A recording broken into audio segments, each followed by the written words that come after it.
5 ملیار دۆلار نزیک لە بودجەی وڵاتێکی وەک سووریا. 4 تاوەری وەک بورجی دووبەی پێدروست دەکرێت. دوای 35 عقد و 5 ملیار منحە کە هاتووەتە کوردستان و یەتە کوردستان. کوا ئەو 5 ملیار دۆلارە؟ 5 ملیار منحە کە هاتووەتە کوردستان و یەتە کوردستان.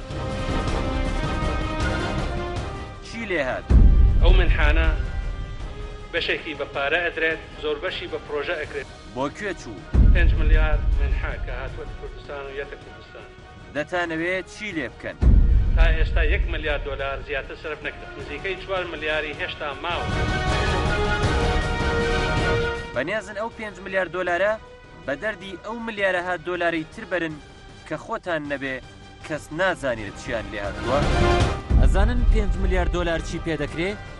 بە 5 ملیار دۆلار 10307 خوێندنگای نۆپۆلی دروست دەکرێت. بە 5 ملیار دۆلار 125 نەخۆشخانەی 400 قەرەوێڵەیی دروست دەکرێت. بە 5 ملیار دۆلار 200,000 یەکەی نیشتەجێبوون دروست دەکرێت. ئەیکوا ئەو 5 ملیار دۆلارە بۆ کوێ چوو؟